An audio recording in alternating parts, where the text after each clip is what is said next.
Welcome to AIMS NEET GICAR Tech. In shorts, Anjeet Academy. बच्चों solution part 4 में आज आप सीखने वाले हैं एबनॉर्मल मॉलिक्यूलर मासेस। अब आप सोच रहे होंगे सर एबनॉर्मल का मतलब क्या है? तो सिंपल जो नॉर्मल ना हो, इसका मतलब नॉर्मल बिहेवियर जिसका नहीं होता उसको क्या बोलते हैं? एबनॉर्मल बोलते हैं। जैसे आप जहां बैठे हैं अपने पड़ोसी को देखो, अब वो मान लो थोड़ा हेल्दी है, तो मान लीजिए आपने ऑब्जर्व किया, ध्यान से एक्सपेक्ट किया, ऑब्जर्व किया कि इसका वेट कितना है, 100 kg है, क्योंकि हम लोग इसकी बात करें एबनॉर्मल मॉलिक्यूलर मासेस की बात करने जा रहे हैं। तो आपने ऑब्जर्व किया, एक्सपेक्ट किया कि ये 100 kg का स्टूडेंट है, लेकिन जैसे उसने आपने कैलकुलेट किया, मेजर किया, वैल्यू को निकाला तो कितनी आई? 60।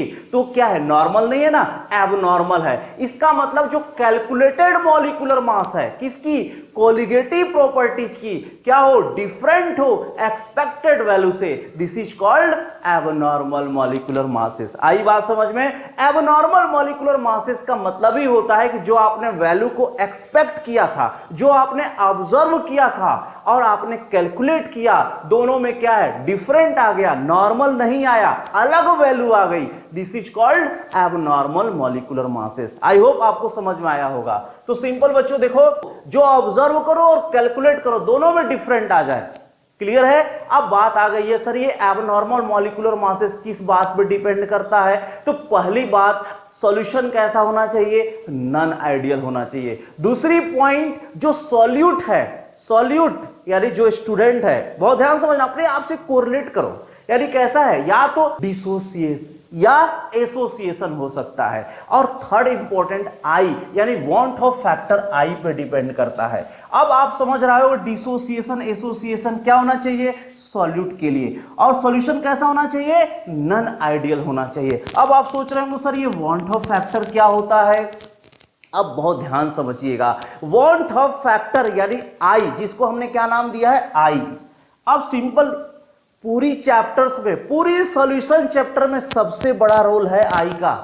अभी थोड़ी देर लास्ट में मैं आपको बहुत बहुत बहुत इंपॉर्टेंट बात बताएंगे, इसीलिए पहले आई निकालने सीखो। तो सिंपल आई निकालने के लिए क्या किया जाता है? आप स्टूडेंट से कंपैरिजन करो, तो कोलिगेटिव प्रॉपर्टीज कैसा? ऑब्जर्व डिवाइड बाय कैलकुलेटेड, या दूसरे भाषा में बोलो मोलर मास क्या है? Calculated divide by observe. ये आपको एनसीईआरटी में मिलेगा, लेकिन मोस्ट इंपॉर्टेंट एंट्रेंस एग्जाम के लिए आपको क्या यूज करना है?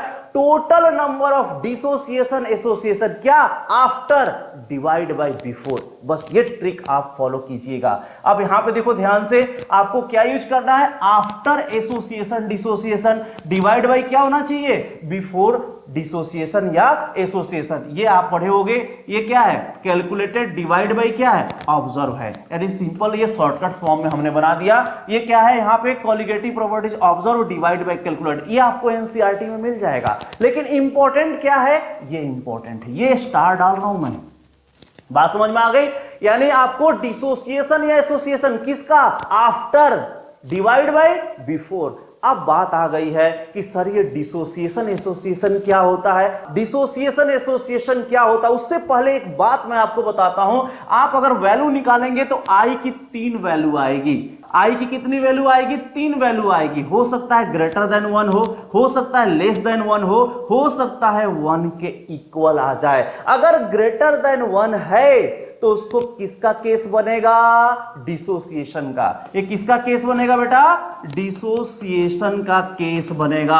अगर लेस देन 1 है तो ये बनेगा एसोसिएशन का, और इसका अगर 1 है तो इसका मतलब वो सब मोहमाया है, इक्विलिब्रियम है। इसका मतलब नीदर डिसोसिएशन नॉर एसोसिएशन। नहीं ये डिसोसिएशन है, बोलो नहीं ये डिसोसिएशन है, और नहीं ये क्या है? बोलो एसोसिएशन है। ये बात क्लियर है सबको? तो जब आप वैल्यू कैलकुलेट करेंगे और पूरी क्लास 12 की सॉल्यूशन वाली चैप्टर में और एंट्रेंस एग्जाम में सिर्फ और सिर्फ एक ही इंपॉर्टेंट है, आई की वैल्यू कैलकुलेट कर लेना, क्योंकि ये हर जगह हर फॉर्मूले में काम आने वाला है। ये बात समझ में आ गई? आई की 3 वैल्यू, अगर ग्रेटर हुआ डिसोसिएशन, लेस हुआ एसोसिएशन, और इक्वल हुआ नीदर डिसोसिएशन नॉर एसोसिएशन। ये बात समझ में आ गई? चलिए आगे बढ़ते हैं। डिसोसिएशन और एसोसिएशन। फर्स्ट केस हम लेने जा रहे हैं डिसोसिएशन का, बहुत ध्यान समझिएगा आप लोग। अच्छा एक चीज बताइए, ये एंट्रेंस एग्जाम का क्वेश्चन है, डिसोसिएशन में कॉलिगेटिव प्रॉपर्टीज बढ़ेगी या घटेगी? जल्दी आप लोग बताइए। देखो जनरली हम लोग क्या समझते हैं, डिसोसिएशन का मतलब उल्टा, यानी वो टूट रहा है तो कोलिगेटिव प्रॉपर्टीज क्या होगा, घटेगा, ऐसा हमारे दिमाग में चलता है। लेकिन ऐसा आपको नहीं सोचना है, बहुत आसान भाषा में मैं आपको सिखाता हूं। देखो हमेशा हमसे उल्टा ऑप्शन टिक हो जाता है। अब इसको आपको समझने के लिए मैं एक सिंपल और देसी एग्जांपल देता हूं, लड्डू, यानी बूंदी वाले लड्डू। आप एक लड्डू को लो, उसको तोड़ दो, बहुत ध्यान समझना, तो बहुत सारी बूंदी में टूट गए तो क्या हुआ, डिसोसिएट हुआ। फिर से समझो, एक आप लड्डू ले लो, लड्डू बूंदी वाले लड्डू, आप उसको तोड़ दो, तो तोड़ दोगे तो बहुत सारे बूंदी में कन्वर्ट हो जाएगा, तो क्या हुआ, डिसोसिएट्स, यानी नंबर ऑफ बूंदी में कन्वर्ट हुआ। और सारे बूंदियों को इकट्ठा करके क्या बन जाएगा, एक लड्डू बन गया। तो किसका केस हुआ, एसोसिएशन का। बस यही एग्जाम्पल आप याद रखिएगा। क्यों का जवाब आपको एंट्रेंस एग्जाम में मिल जाएगा जब 4 ऑप्शंस आएंगे। यानी डिसोसिएशन में आपने क्या सीखा, नंबर ऑफ सॉलिड पार्टिकल्स क्या हो रहा है, इंक्रीज हो रहा है। हैंस कोलिगेटिव प्रॉपर्टीज क्या होगा बच्चों, बढ़ जाएगा। ये बात समझ में आ गई। तो इंपॉर्टेंट है, डिसोसिएशन के केस में कोलिगेटिव प्रॉपर्टीज बढ़ता है, बात समझ में आ रही है, और एसोसिएशन के केस में कोलिगेटिव प्रॉपर्टीज घटता है। अब बात आ गई है सर, इसका एक एग्जांपल के थ्रू मैं आपको सिखाता हूं। देखो जैसे मान लो हमने क्या लिया, K2SO4 एक एग्जांपल ले लिया, तो इसको तोड़ोगे तो किसमें टूटेगा, 2K प्लस, और यहां पे क्या आएगा, SO4 2 माइनस। अब देखो यहां कितने में टूटा, यहां पे कितना मिला आपको आयोनाइजेशन होने के बाद, कितना 2, और यहां 1, टोटल कितना हुआ 3। तो I की वैल्यू निकालने के लिए मैंने आपको क्या फॉर्मूले बताए थे, आफ्टर डिसोसिएशन एसोसिएशन, यानी K2SO4 अगर टूटा, किसका केस है, डिसोसिएशन का केस है, तो कितना टूटा, तो कितने में टूटा, 3 में टूटा, लेकिन था कितना 1, यानी यहां क्या हुआ 3/1, यानी सिंपल यहां पे कितने आंसर आ गई, 3।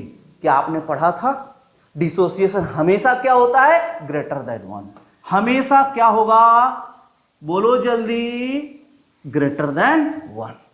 ये बात समझ में आ गई। यानी हमेशा याद रखना है, I की वैल्यू डिसोसिएशन के केस में ग्रेटर देन 1 होता है। आपको मैंने एक एग्जांपल के थ्रू यहां पे सिखा दिया, कोई दिक्कत। यानी डिसोसिएशन का मतलब समझ में आया, टूटेगा तो कोलिगेटिव प्रॉपर्टीज बढ़ेगा, I की वैल्यू ग्रेटर देन 1 होगा, ये दिमाग में फिट रखिएगा। अब दूसरा केस है एसोसिएशन का। अगर हम एसोसिएशन की बारे में बात करें, लड्डू टूट गया था किसमें, बूंदी में, अब सारे बूंदी को मिलाकर क्या बन जाएगा, एक लड्डू बन जाएगा, तो किसका केस हुआ, एसोसिएशन का केस हुआ। ये बात समझ में आ गई। तो एसोसिएशन में क्या होगा, नंबर ऑफ पार्टिकल्स क्या होगा, बोलो, घटेगा। क्या होगा, घटेगा, क्योंकि बहुत सारे बूंदी मिलके क्या बन रहा है, एक लड्डू बन रहा है। हेंस कोलिगेटिव प्रॉपर्टीज भी क्या हो जाएगा बच्चों, घट जाएगी। ये बात समझ में आ गया। चलो अब इसका एक एग्जांपल के थ्रू सिखाता हूं। मान लो A नाम का क्या है, बूंदी है, और कितनी बूंदी है, बहुत सारे बूंदी, मान लो n नंबर ऑफ बूंदी है, तो मिलकर क्या बना, एक लड्डू बना लिया, AN बना लिया। ये बात समझ में आ रही है। ऐसे हम लोग कहां बात करते हैं, पॉलीमर वाली चैप्टर में बात करते, पॉलीमर यानी बहुत सारे, पोली का मतलब मेनी और मर्स का मतलब पार्ट, यानी बहुत सारे बूंदी को मिलके क्या बन गया, एक बन गया। यानी यहां पे कितना था, n था, और यहां पे कितना है, 1 बन गया। ये बात समझ में आ गई। अब देखो ध्यान से, I की वैल्यू अगर आपको निकालना है, I की वैल्यू निकालने के लिए सिंपल एक ही फंडा है, आफ्टर डिवाइड बाई बिफोर। तो आफ्टर कितना है 1, और पहले कितना था n, यानी ये सिंपल आपके लिए एक फॉर्मूला बनकर रेडी हो गया। n की वैल्यू मान लो क्या रखोगे, 1 2 3, कुछ भी वैल्यू अगर आप रखते हो तो उसकी वैल्यू हमेशा क्या आएगा, लेस देन 1 आएगा। यानी हमेशा याद रखना है, एसोसिएशन के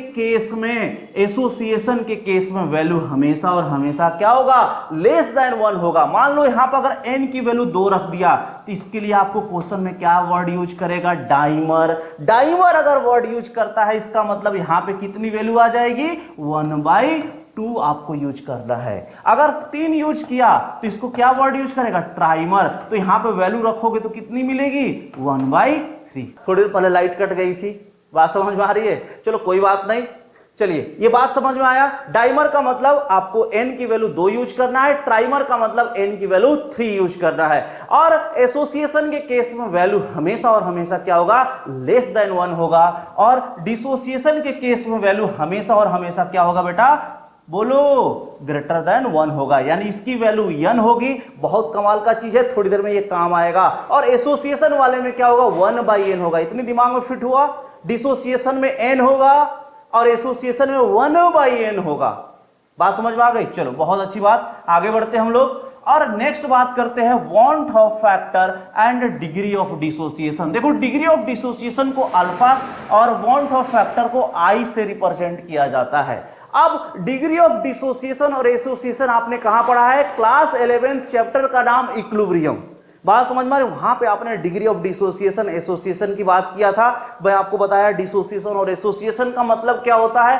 अब हम बात करने जा रहे हैं डिग्री ऑफ डिसोसिएशन यानी अल्फा और वांट ऑफ फैक्टर आई में क्या रिलेशन होता है। चलिए तो डिसोसिएशन के केस में क्या हुआ था बताइए, एक लड्डू था और बहुत सारे बूंदी में टूट गया था। ठीक है, देखो मान लो ए नाम की लड्डू है और ये एन बूंदी में टूट गया। एक लड्डू है, एक ए, बात समझ में आ रही है, और कितने बूंदी में टूट गया, एन बूंदी में टूट गया। अब आइए इक्विलिब्रियम चैप्टर क्लास 11th में क्या करते थे, इनिशियल कॉन्सेंट्रेशन याद करो C मानते थे, तो यहां पे हम क्या मान लेंगे, 1 मोल मान लेंगे। फिर इक्विलिब्रियम में क्या करते थे, अल्फा से घटा देते थे। याद आया कुछ, ठीक है। अगर नहीं याद आया तो यहां देखो, इनिशियली मोल हमने क्या ले लिया, इनिशियली हमने लिया 1 मोल। अगर 1 मोल आपने लिया तो यहां पे कितने मोल, 0। आफ्टर सम टाइम यानी एट इक्विलिब्रियम कंडीशन तो यहां पे कितना आएगा, 1 माइनस अल्फा, यानी कितना डिसोसिएट हुआ, पहले कितना था, दिमाग लगाओ, पहले 1 मोल हमने लिया तो कितना टूट गया, अल्फा। उसी को घटा दोगे तो क्या मिलेगा, इक्विलिब्रियम कंडीशन पे मोल मिल जाएगा। दिमाग खुला, जैसे C कितने C तो कितना अल्फा घटाना, वैसी प्रकार हमने यहां पे कितना मोल लिया, 1 मोल लिया, कितना टूट गया, अल्फा, तो 1 माइनस अल्फा, तो यहां पे कितना बना, n अल्फा। अब टोटल की बात करें, टोटल मोल्स की बात कर लें तो कितना निकल जाएगा बेटा, 1 minus alpha plus n alpha. ये टोटल मिल गया, कोई दिक्कत नहीं। अब बात करते हैं सर I की वैल्यू क्या होगी।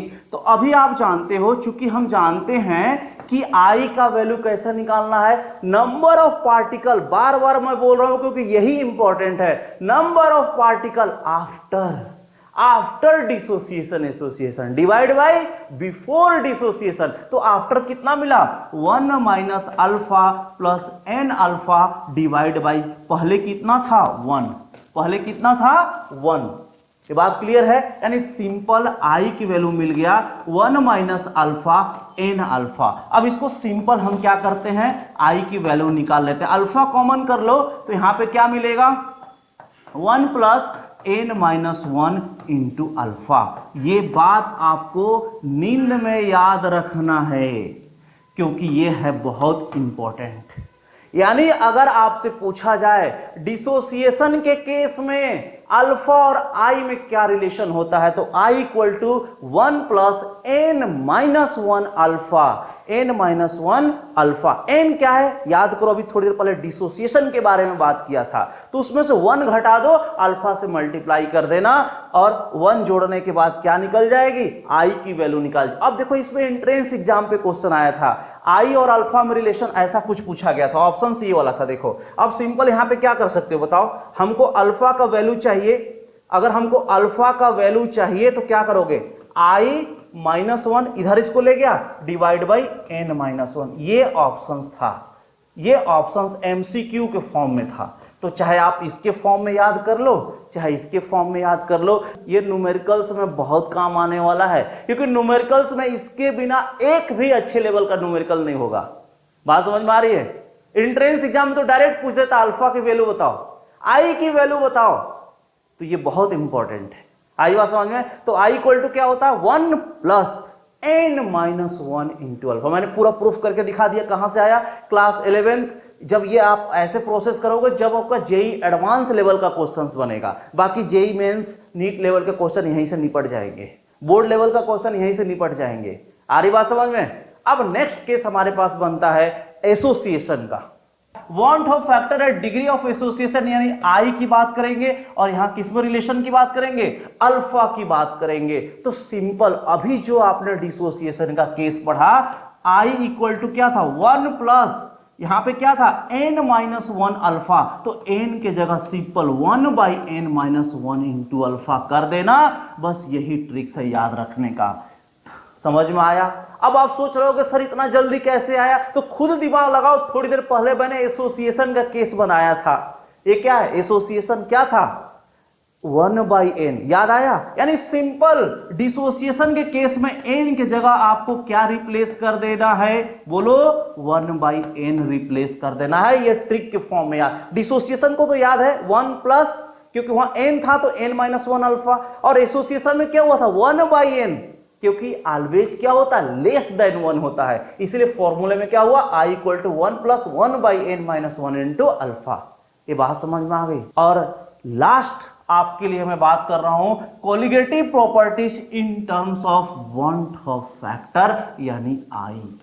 अब यहां पे एक वर्ड याद रखना, जितने भी फॉर्मूला आपने सॉल्यूशन चैप्टर में पढ़ा है, फिर से सुन लो, सॉल्यूशन चैप्टर में जो भी फॉर्मूला आपने पढ़ा है सब में आई से मल्टीप्लाई करना है। क्या करना है? सब में आई से मल्टीप्लाई करना ही करना है। आप छत्तीसगढ़ी, भोजपुरी, मलयालम, मराठी जो भाषा में लिखना है लिख लो कि सॉल्यूशन चैप्टर में हम फॉर्मूला लगाएंगे तो हमेशा आई से मल्टीप्लाई करके ही लगाएंगे। ऐसा क्यों? क्योंकि जब तक आप आई की वैल्यू नहीं रखेंगे आंसर गलत हो जाएगा। इसीलिए आपको मैं यहां एक वर्ड लिखता हूं, ऑलवेज मल्टीप्लाई बाय या विथ, जो भी आपको अच्छा लगता है। आई किससे मल्टीप्लाई करेंगे? आई से मल्टीप्लाई करके ही करेंगे। जैसे फर्स्ट आपने क्या पढ़ा है? RLVP का फॉर्मूला आपने पढ़ा है। RLVP का मतलब relative lowering of vapour pressure. Formula याद है? क्या फॉर्मूला था? P0 minus PS। एक स्टैंडर्ड फॉर्मूला मैं आपको बताया था, जो कुछ भी समझ में ना आए तो ये फॉर्मूला लगाएं। क्या? P0 minus PS divide by PS। और यहां क्या था? Molality, molar mass of solvent divide by 1000। अब सिंपल आप इसमें क्या करोगे? आप बेसिक फॉर्मूला याद कर लो N2/N1 के टर्म में। N2/N1 प्लस N2, 3 फॉर्मूले मैंने आपको बताया था। यानी सिंपल अब आपको क्या करना है? आई से यहां पे मल्टीप्लाई कर देना है। क्लियर हुआ? सेकेंड फॉर्मूले मैंने बताया था OP यानी ऑस्मोटिक प्रेशर का। क्या था? बोलो। पाई इक्वल टू CRT बोलो या पाई V इक्वल टू NRT, जो भी बोलोगे बस यही याद रखना है, आई से मल्टीप्लाई करके न्यूमेरिकल्स में यूज करना है। बस इतने दिमाग में फिट कर लेना। ठीक है? तो क्या था? बोलो। Pi equal to CRT। अब इसमें हमको क्या करना है? आई से मल्टीप्लाई कर देना है। इलिवेशन इन बॉइलिंग पॉइंट यानी डेल्टा TB। ये क्या था? Elevation in boiling point. तो फॉर्मूला क्या था? Delta TB equal to KB into M। अब इसमें क्या करना है? आई से मल्टीप्लाई कर देना है। नेक्स्ट था डिप्रेशन इन फ्रीजिंग पॉइंट। तो इसमें क्या करना है आपको? बोलिए। फॉर्मूला तो वही रहेगा ना, KF इंटू M, लेकिन मल्टीप्लाई किसे करोगे? आई से मल्टीप्लाई करोगे। ये बात क्लियर है? यानी जो भी फॉर्मूले अभी आपने सॉल्यूशन चैप्टर में पढ़ा था सब में आपको किससे मल्टीप्लाई कर देना है? आई से मल्टीप्लाई कर देना है। आई से मल्टीप्लाई कर देना है, नहीं तो न्यूमेरिकल में आपका एग्जैक्ट वैल्यू नहीं आएगा, न्यूमेरिकल गलत हो जाएगा। ये बात क्लियर है? कोई डाउट? अब देखो ये जितने भी आपने सॉल्यूशन में फॉर्मूले पढ़े हैं उसके की कॉन्सेप्ट को मैं एक पीडीएफ के फॉर्म में आपको देने वाला हूं। तो आप सिंपल क्या कीजिएगा, डिस्क्रिप्शन बॉक्स से उस पीडीएफ को आप डाउनलोड कर लीजिएगा। आई होप ये बात आपको समझ में आ गई। हम नेक्स्ट वीडियो में आपके लिए लगभग 20 to 30 न्यूमेरिकल्स लेके आने वाले हैं। 5 से 10 न्यूमेरिकल बोर्ड एग्जाम के लिए, कुछ नीट एग्जाम के लिए और कुछ जेईई मेंस एग्जाम के लिए। तो नेक्स्ट क्लास में मिलते हैं न्यूमेरिकल के साथ।